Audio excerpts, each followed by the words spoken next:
What's up, y'all? Thanks for checking out another episode of Rethinking Christianity here on YouTube. Today's episode is with Sister Joan Chittister. Sister Joan offered a lot of really awesome insight on a book that she has released recently called The Monastic Heart. And this book is all about taking practices that she took part in at the monastery that she lived at for many years and putting those actions into everyday life. And so I think it was a really interesting interview, really helpful for me, and I'm definitely going to take heed to some of these practices and use them in my own spiritual walk and life. Again, thank you for tuning in and checking us out. If you could do me a big favor by subscribing to the podcast or sharing it either here on YouTube or on Spotify or Apple Podcasts, that would be really helpful. And again, I hope this episode is interesting for you and super helpful. So thanks again for checking it out. And here is our interview with Sister Joan Chittister.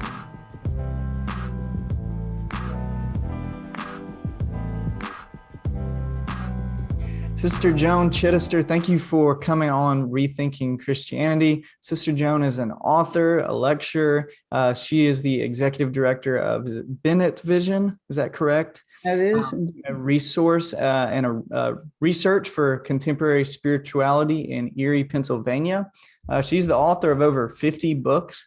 And today we're going to be discussing a book that she has coming up. I believe it's on September 21st is the release date. The Monastic Heart, 50 Simple Practices for a Contemplative and Fulfilling Life. Sister Joan, thank you so much for coming on Rethinking Christianity. I've got your book right here. I've enjoyed getting to read what I have so far. I'm going to begin to, as we talk through this, people will understand each chapter. You can really use this as a daily, almost in a kind of a devotional in a way, or just a time to reflect. So this book is really interesting. So again, thank you so much for coming on. Well, I'm the one who's grateful, because this kind of a conversation, we can each go find our own kind of people, and we can talk. But until we're talking to one another with great respect for the spiritual history, wisdom, and path that's there, we're never going to get it together, Blake. Never. Yes. I'm so glad to just have you on to hear from your wisdom. And so something I mentioned to Sister Joan before we kind of began. So I grew up Protestant. And so some of the stuff that, she talks about in her books, I wasn't super familiar with until the last couple months or so. And I think that this stuff I think it's very helpful for anyone that is trying to journey in their spiritual walk, whether that be Christian or Catholic or Protestant, whatever that may be. So before we kind of dive into conversation around the book, I'd love for our listeners who maybe they're not familiar with you, I'd love for them to hear a little bit about your story and how you decided to become a nun, and kind of what drew you to that, and what kind of drew you towards that calling. Well, Blake, thanks for those. Those are sensible questions, and I'll make them short, but you're right. They're life-shaping, they're life-forming. I think this may surprise you, and on the other hand, it may comfort you. I was born of an Irish Catholic mother. Who's going to be surprised at that, in Georgia? And my Irish Catholic dad died at the age of about 25, and my mother married again a young Presbyterian man whose mother was avid. Two things happened there. One is I discovered that religions were fighting for monopolies on prejudice. We've got it right. We're the only ones that have it right, and everybody else is not only wrong, they're sinful. They're out of the salvation domain.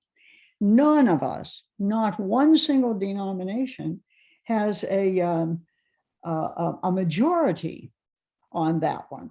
We all were teaching. Imagine religious people teaching that other religious people were sinful.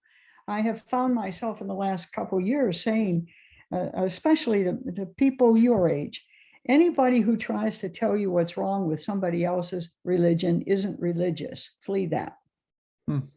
Flee that as fast as you can, because that is not the Jesus who brought them all together, the Samaritans and the Romans and the temple. And no, that's divisive. That's an anti-Jesus position, and we all lived in it for far too long.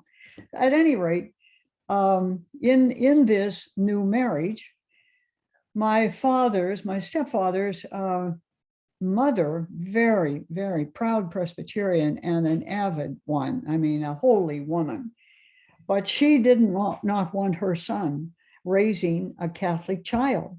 So the wedge was there already. And the we and they was set up. Why was it important for me? Because that marriage is the reason that you and I are having this conversation and looking into one another's eyes and liking one another. Looking there and saying, that young man has a beautiful soul. And you saying, that old nun, she's not half as mean as I thought they were supposed to be. Right? Right. Yeah, there you That's go. where the money comes from.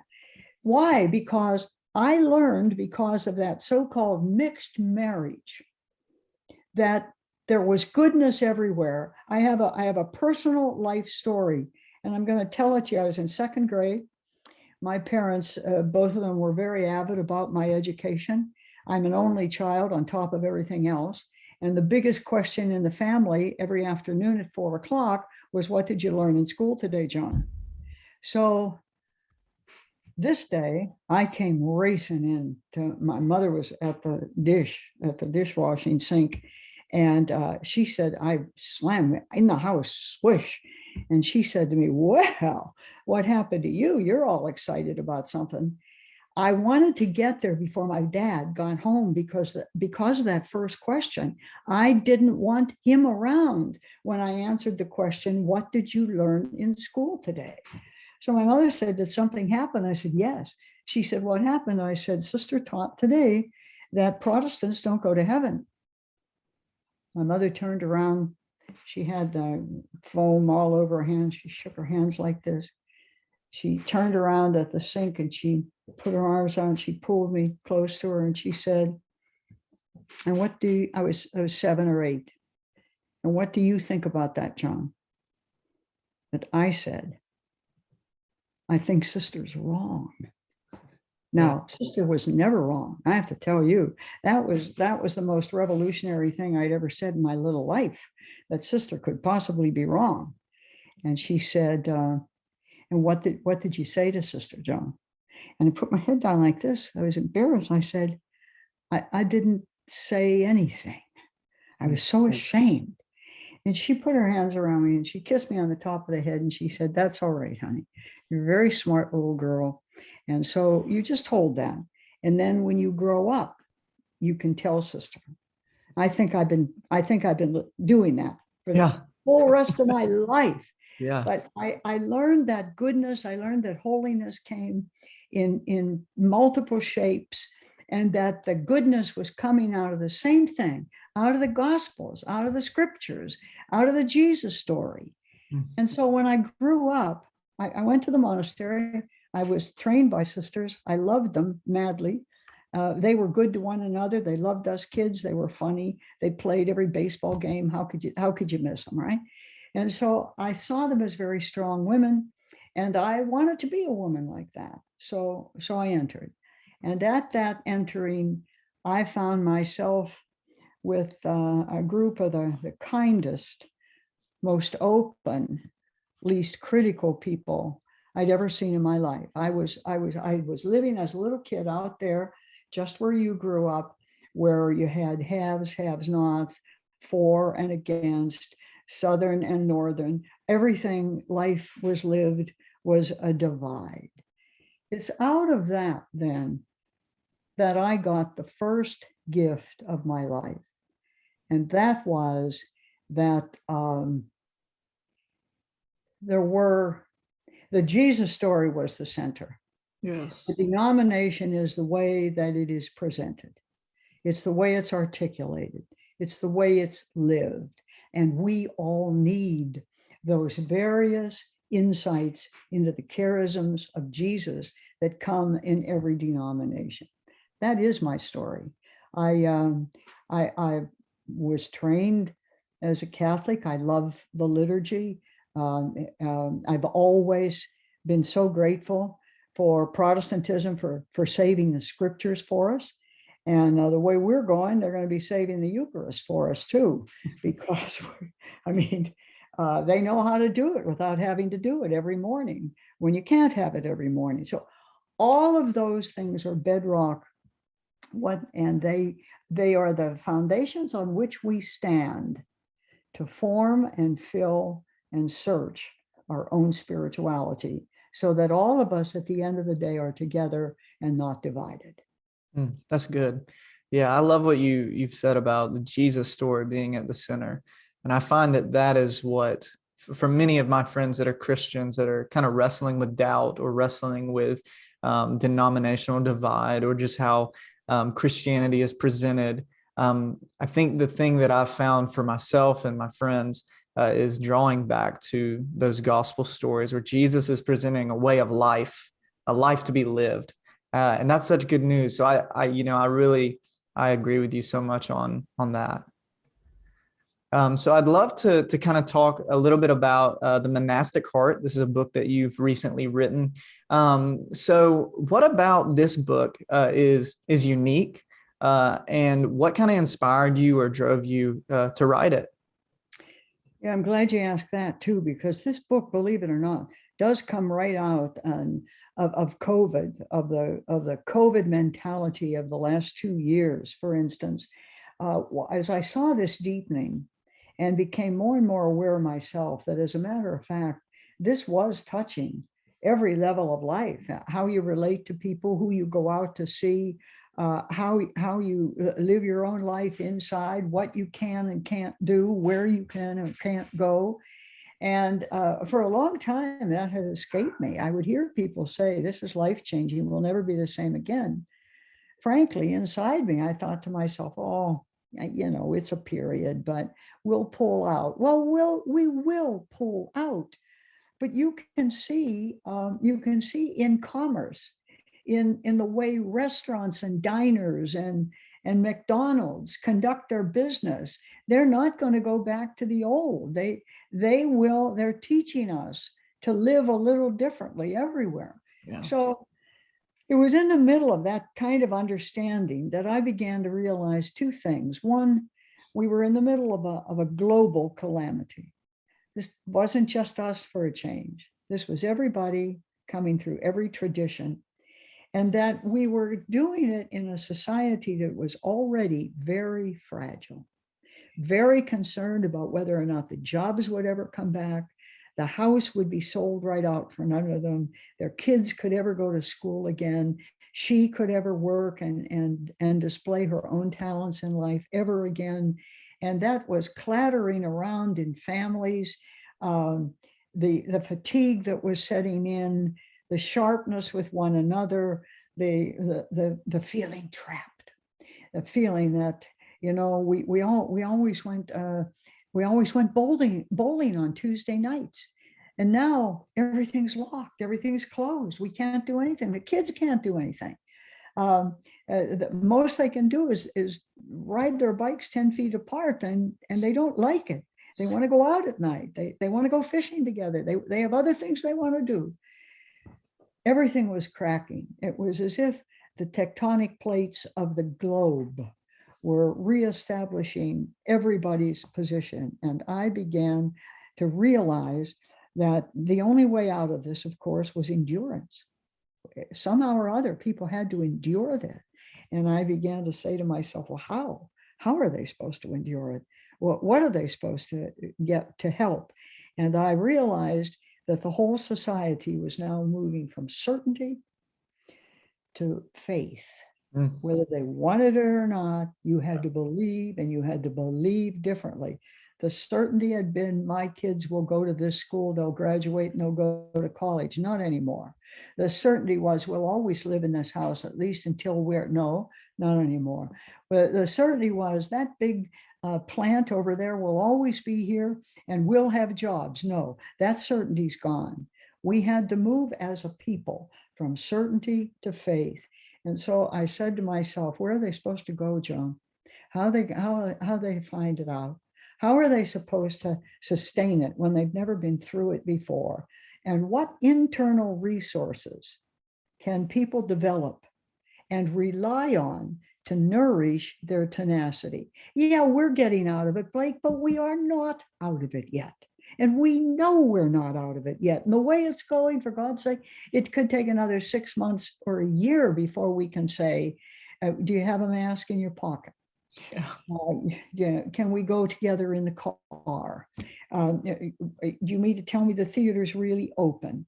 So I said, the answer to that, Joan, has to be the cultivation of the spiritual part of us, meaning what is wearing me down? Because I have got to remember over my own life and the life of Jesus that whatever wears us down is precisely what will build us up. What do I mean by that? Well, at the personal level, again, at 16, I got polio. Took 4 years for me to walk again. Now, when you tell me that the local theater isn't open and isn't going to be open, I can do two things. I can sit down and cry because I'd like to, or I can look over my left shoulder and say, I went through a lot more than this and I can do it again.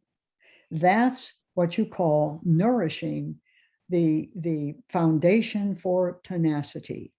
Now, where are you going to get it? And that's when I moved into this book.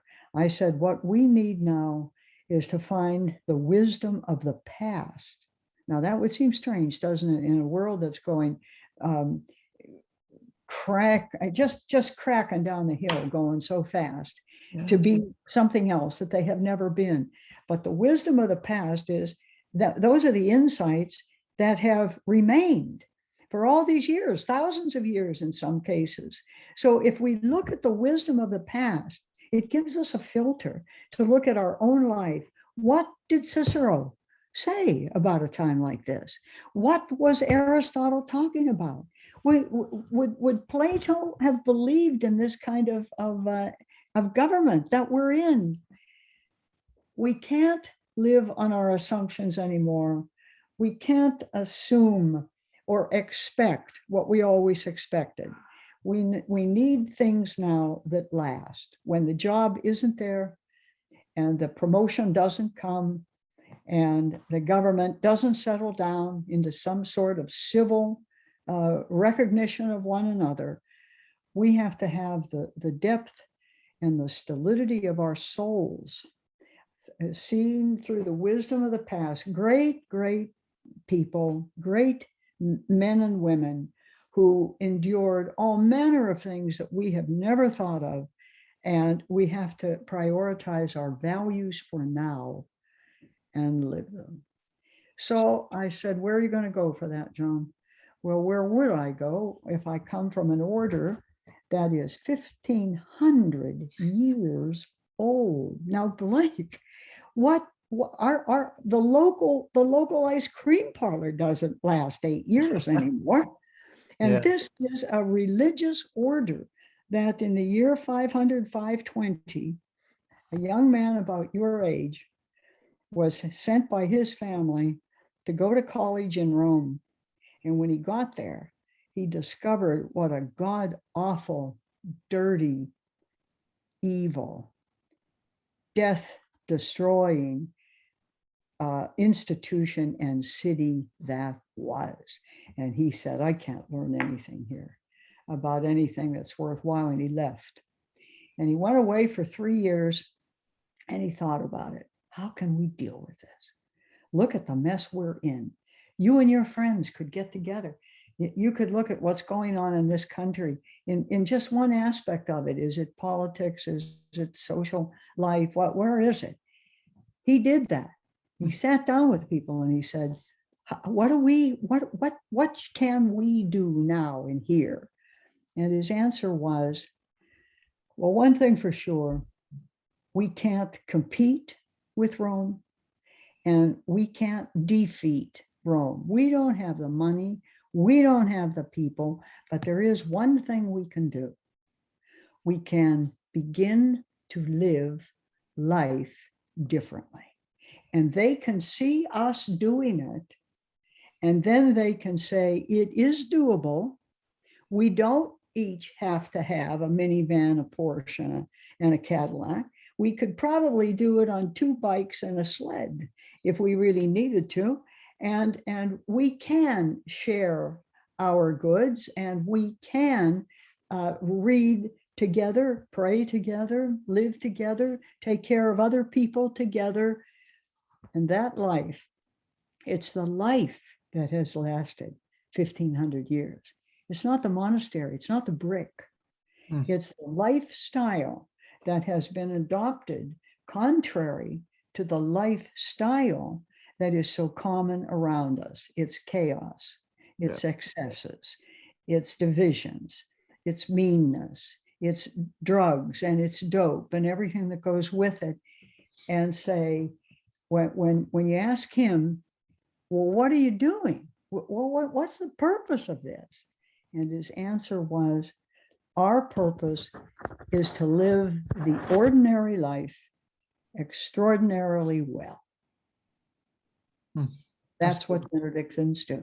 Yeah. They live the ordinary life extraordinarily well, meaning that every single day has compartments for those basic human acts: praying, working, being in community together, reflecting, dealing with nature, opening the doors to other people, and giving yourself away as much as you can. Yeah. That's where this book came from. That's a deep history, but it's real for me. And I believe that the book is set up to say to people, all right, here's what this meant historically, but here's how you can live it now. Yeah. And there's a section at the end of each chapter, it's integrating the practice. And I think that something that you mentioned, it's helpful because in the midst of chaos, I think there needs to be a place where people can find refreshing perspective in the midst of everything going on. And so I think being able to take these practices into the everyday life, I think can be really helpful for people because, like you said, if it's something that has worked for 1,500 years, there is more than likely some value to it. You know, one or two of them. Yeah. So I wholeheartedly agree with that. So I'd love to hear what practices have you found that have just been, helpful in shaping your own spirituality. Maybe there's some in this book. Or just some that you just have personally that you work through? Oh, well, these are all personal, and these are all in the book, and these are all in the lifestyle. So it's pretty hard for me to choose one after another, but I can talk to you. Let me talk to you for a few minutes about one of these practices that I think is particularly powerful in a present society. Okay. Now, our society's pretty frenetic, including chaotic, and often disorganized and always overwhelmed. And busy people aren't just busy, they're too busy. And they are so busy that whole parts of life drop out. You hear people say, we haven't had a vacation for 7 years. Last time, isn't that right, honey? Last time we had a vacation was to see your mother when she died. Yeah, good, great vacation. I'm glad we thought of it. This whole attitude is go, go, go, go, go. And you get to, it numbs you out. If you pinch, it won't hurt, but something's wrong. And something is wrong. So there is a practice defined in the book, has a Latin word to it because we've always used the Latin word, so I didn't change it. And that word is statio.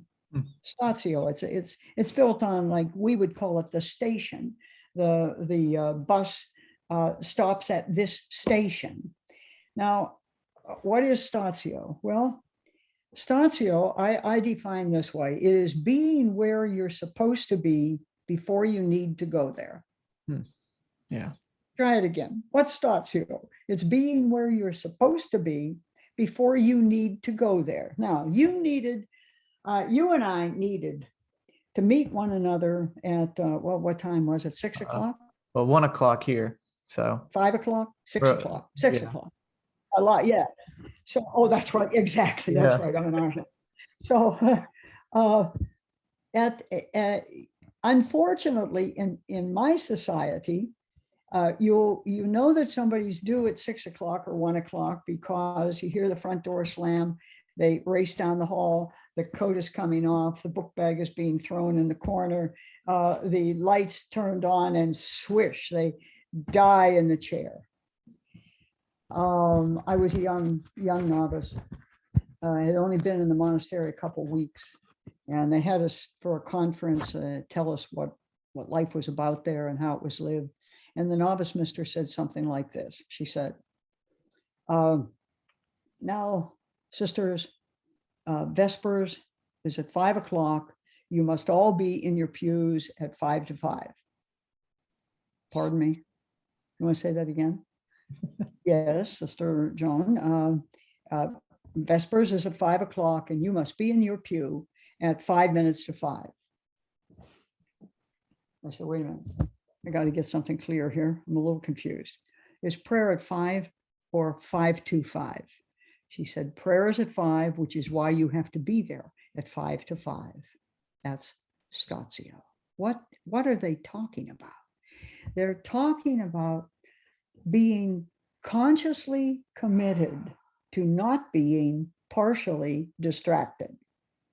Most of us stop A, it flows over into B. We are still thinking about what A was about when B has already started. Statio says, no, you will not. You will not. Well, I don't know what you were doing in A. You were coaching a boys' little league team, and you were all excited when you got here to talk to me. But if you had been in statio, you would have been in that chair at 5 to 6, quietly, just kind of letting the little kids get home for supper.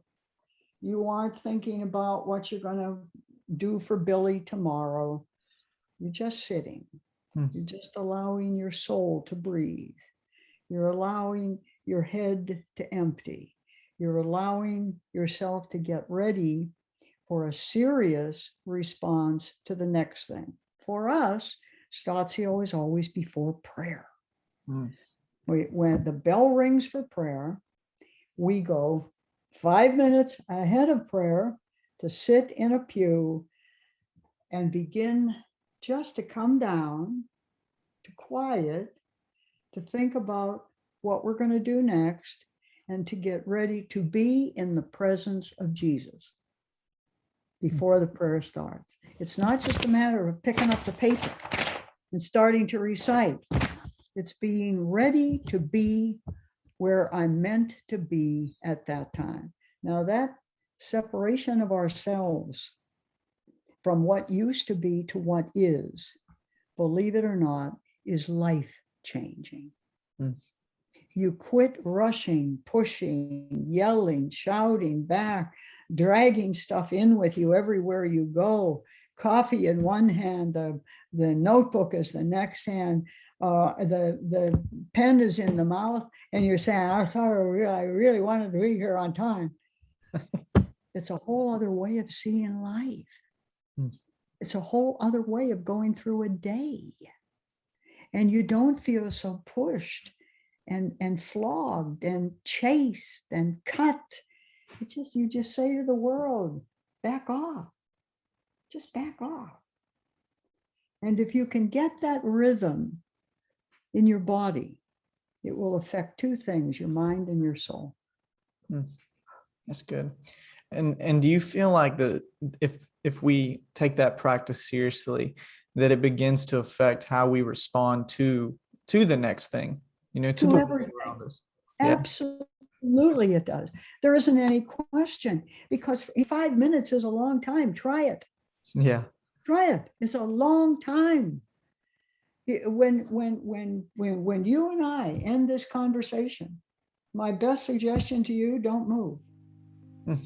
Or go out to the room behind you, sit in a nice chair, Sit back. You're not going to sleep. This is not slovenly. You're just allowing all of this heap of information and words. Yeah. Kind of work through the arteries in your heart.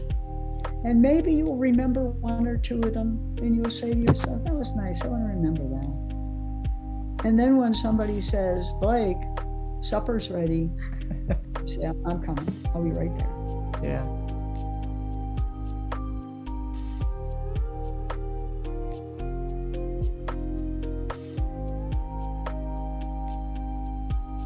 That's cool. I think that's really neat. And I read that chapter this morning. So I was familiar. I believe it's chapter 2. That's right. So that stuff is, I think that what's really cool about this stuff that we're talking about is that it is, it's transcendent through all time periods, it seems. And it seems as though it is needed now more than almost ever because of how fast everything's so fast. We've got to be the next thing, the next job, the next meeting, and so people aren't able to have time to reflect and think through the perspectives of how they view the world, how they respond to the world. And another thing I'd love to kind of hear some of your thoughts on, and this kind of, I think, goes somewhat hand in hand with that, is the idea of silence and solitude. And you mentioned solitude in the book, and I think about Jesus when he would leave. He would remove himself from the crowd, and he would have solitude. How important is solitude in the spiritual life? Totally, absolutely, deeply important.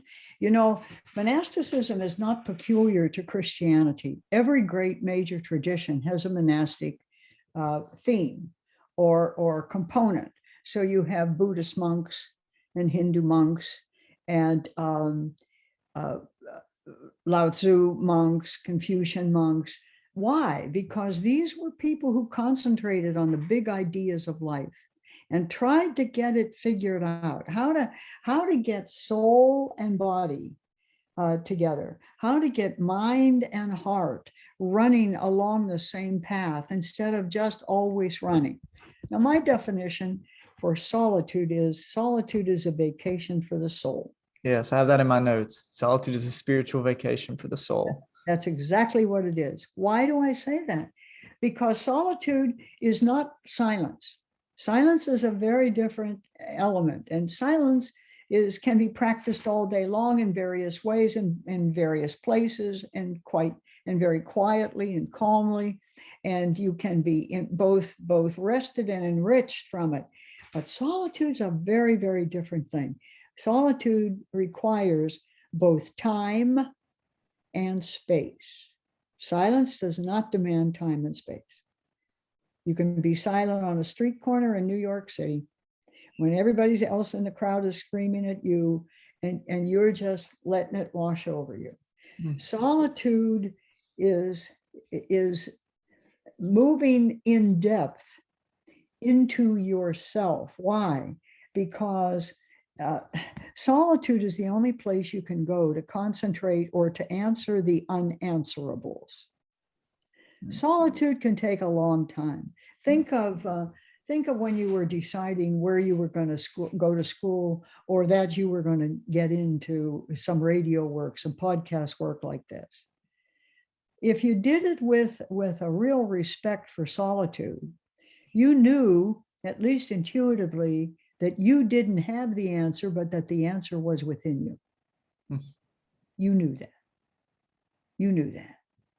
And when you decided that I like words, I like books, I like conversation, I like debate, I like politics, I like thinking, I like listening to people who are thinking, where can I go to do that? Well, you may someday find out that your radio work is the closest thing this culture has to respect for philosophy and philosophers. You may find that you yourself are named as one of the philosophers of our time. Why? Because you open questions that are real, but not cheap.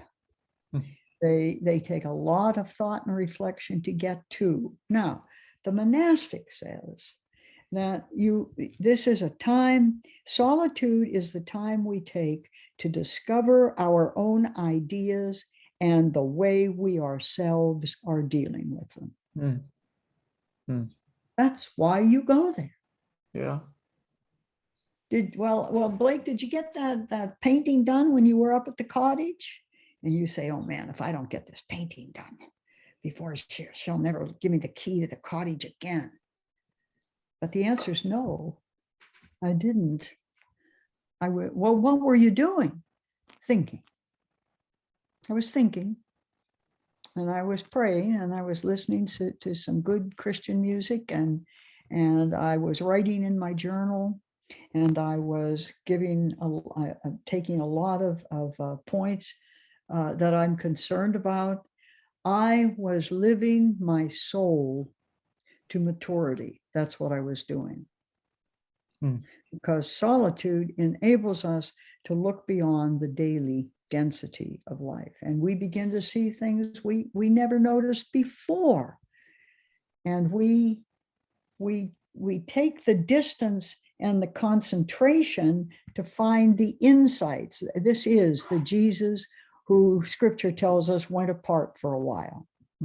Yes. I tell you, one of the scriptures is enough to drive me to tears, with that line that says, and Jesus decided to go across and rest for a while. So they got a boat to take him there. And by the time he got there, the crowds had already gathered. I said, this one I understand. Yeah. Yeah. This one makes sense in our society. It's what happens all the time. But if you go apart for a while, Blake, you will find out what it is that is driving you. I've got a good life. I like this podcast. I've enjoyed a lot of the speakers. The questions just fascinate me. We have some that I hate to see them end because we're just getting started, and it's really terrific. But I discovered something about myself. It isn't just the words. It's because this suits me. I like doing it, and I'm learning a lot, but I think I'm going to have to read an awful lot to stay good at it. You do, don't you, Blake? You have to. I mean, I'm impressed. I said to myself, this guy's for real. He can do it. When you say, I didn't read it all, of course you didn't. It's not meant to be read. I mean, that book isn't written to be read from page 1 to page 200. It's meant for you to read the segments that make sense or are questions for you right now. That's what it's about. And so when you came out with, but I did read some of it and I saw some things, I said to myself, he's on the road. He's going to be fine. I find it. That's encouraging. I really appreciate your words there. I think that, the stuff about solitude is so vital. I found it helpful in my own life when I just need to get away.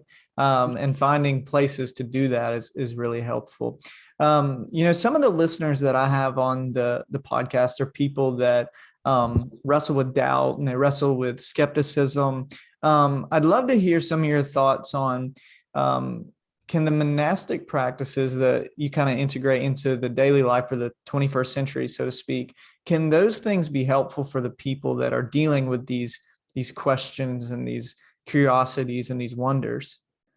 Oh, like nothing else. We'll deal with one for a few minutes. It's one of the more difficult things to explain and one of the easiest to understand. There's a word in the book called metanoia.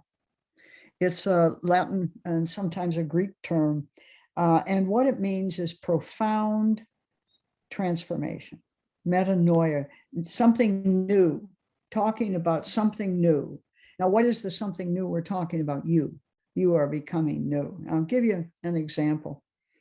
In the first place, the society has often called this, began to call it about in the 60s, I think, an identity crisis. He's having an identity crisis. He comes home He's a professor in a research lab, and he comes home someday and he says, I can't go back there anymore. What are you talking about? You've been there 7 years. You've been promoted. They've increased you. You've got a good. I'm done with it. I cannot do it anymore. It just doesn't have. Why not? It doesn't have any meaning for me. I just go in and go through the process. I take the recipe, and then I come home. I don't know what I've done. I pour it into somebody else's beaker, and I don't know if it's killing people or raising them from the dead. I have no idea what's going on here. Now, don't worry about it, Blake. You're just having an identity crisis. And they made it sound so weird. Now, get a grip, boy. We can't have this. Then they changed it from identity crisis to midlife crisis. They got a little closer to what's really going on, because it's most common, Blake, to meet yourself going in two directions in your late 30s, early 40s, and sometimes younger than that, even when you get to that point in your life when you're free to do something, but you're not free to do it. Something's grabbing the ankles and holding you down. So what happens here then? Well, I'll give you an example. I had a friend who his father was a minister and a very, very effective guy. I mean, everybody in the region thought this minister came right after Jesus. And the kid, he was a PK and a preacher's kid, and he was there too long. And I think he just got to the point where he couldn't take one more sermon, one more blessing, one more hour in church. So he got himself a cheap Harley and he took off. He was 19 or 20 by that time, maybe even 21, I'm not sure, but he took off across the states on this motorcycle, and he was going from bar to bar, cheap motel to cheap motel, woman to woman, casinos to casinos, back and forth, or all around the states. And he was gone over a year. And one morning he woke up in one of those cheap motels, looked at the ceiling and said, "What in God's name am I doing here?" And he got on his bike and he rode all the way back, got to his father and mother's house and the church. And he walked up and he said, "Dad, I don't know if I'm allowed to be here, but I just wanted you to know that I knew that the best thing that's ever happened to me is home. Come in, son, don't worry. We knew you'd be home soon." He settled down a couple years later, not without his father's pushing at all. He went to the seminary. He graduated, got ordained, discovered that he really didn't want a small parish, that just wasn't satisfying him, just to preach every Sunday or get to know the parishioners. And so he began to call people together to discuss these kinds of things, and then to build programs so that they, like a podcast, that they could send out to every small church, that every minister in a small church doesn't have time to do all of that. But now they had a good podcast. So let's play it together and talk about it. And he became one of the largest suppliers of ministerial materials in the South. Wow. So but what happened to him was metanoia. He woke up one morning and he said that he knew he had come to the edge of something. He knew that this thing was over. What in God's name am I doing here? And he goes back to the last place he's been, which is his parents' home. And he said, "You may not want me. I just wanted you to know that this home is the best thing that ever happened to me." And the launch was made. And the man has stayed true to that all his life. So when you come to the edge of something, when you're risking your marriage or your own psychological well-being, that's what we call a moment of truth. There's nothing wrong with that moment. That's the moment that changes life. Now, we can lie about it. We can say, no, nothing's bothering me at all. No, I'm doing fine. Yeah, I love this. No, it's enough. Or we can become very sour. We don't like anything. Everything's got to go. Or we can just ruminate about this great secret that's inside us, because it's there. There's a secret there. But I'm afraid to tell anybody. But until I confess it, I can't possibly begin again. So Metanoia says, put down the masks, stop pretending, don't up any more debts, don't take another marriage, don't think you have to have one of the costumes of life, butcher, baker, candlestick maker. You don't want to do that. You want to illustrate children's books. And mommy and daddy say, oh, for God's sake, you're not going to drive pink pigs for the rest of your life. You can't make a living there. And people outside are saying, look, we have to get that book from you because our kids love the pink pigs. And we talk about it all night. That's metanoia. There's a psychologist by the name of Kazimir Dabrowski, and he has coined a term for this called positive disintegration. Now, when you go to the monastery, you are promising to commit yourself to metanoia, to this profound transformation of your life that is different than what's being lived in the block next to the monastery or outside on the road. And out of that, the old self disappears, your new self emerges. You've had a conversion of life, a fundamental change, and you can start dismantling yourselves and putting your wings on because you're going someplace else. That's now, good. Yeah. That is a monastic practice to appreciate the need, the regular need for some sort of profound transformation. Not just don't just come in and go to prayer and buy the prayer wheels, went to church twice on Sunday, and prayed all morning on Monday. No, this has to be lived prayer, and prayer that lives us through it. Those are all monastic attitudes toward life. They're terribly important. They are not the flight from life. They're a flight to life, to a life that's made of stuff that's heart deep, not pocket deep. Yeah, that's good. About yeah. And I think a common theme, it seems, is the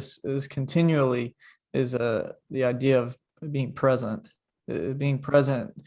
to be able to have those moments. If you're so busy, you're so constant, so always going, there's never the opportunity to work through whatever it is that you're wrestling with.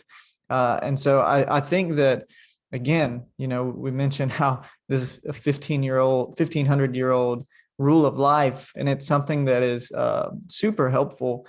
I'd love to hear we have a couple more questions, but I'd love to hear, you mentioned a moment ago about this, the idea of confession. How important is the idea of a community and spiritual companionship? Because I from what I've heard from different nuns I've listened to and things like that, they do mention how that living in community is so vital to the monastery life. Oh, there isn't any doubt about that. And we all have the absolutely best intentions on Monday morning. Yeah. You know that? I'm not going to eat between meals. Never again. It's over. And by Tuesday morning, we've had 2 pieces of chocolate cake and a stuffed chicken. It doesn't work unless you have the spiritual friendship, the communal support to do it. That's why, and when you're talking about confession, they've got a whole job market out there now on confession, but they call it psychology. There was a time when what was bothering you went into a confessional box. I'm not saying that was ideal.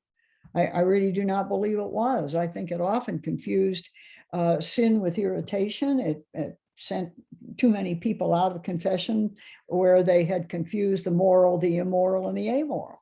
But they had to confess something, so they made it up and went in, said something that had no meaning whatsoever to their spiritual life. So that's not what I'm talking about.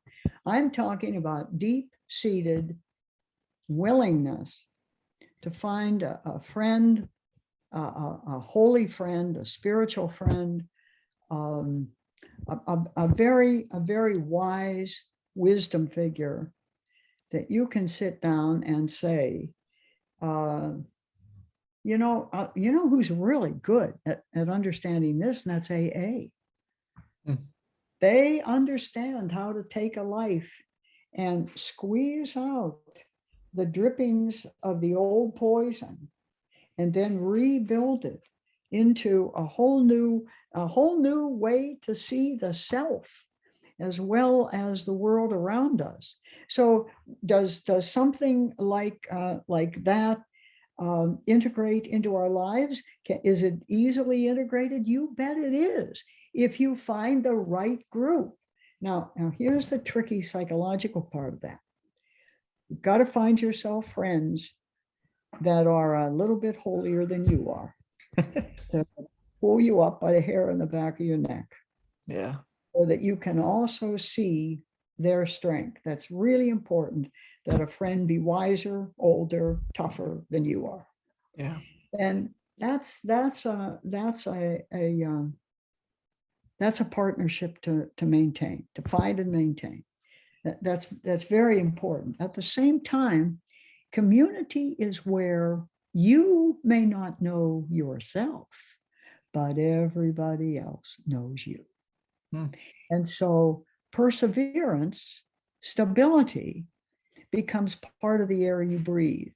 If you say, I will come to this monastery and I will work on this for the rest of my life, and somebody comes by and says, hey, Blake, I thought you weren't ever going to eat between meals again. You say, oh man, I've been caught. Yeah, I'm making a mess of it. So community supports us while we support one another. And you join a community in order to do what you cannot possibly do alone. So that communal spirituality, that spiritual friendship, gives you an opening. You can go through life with friends your whole life and never say a meaningful word to them, or even have them say, I understand.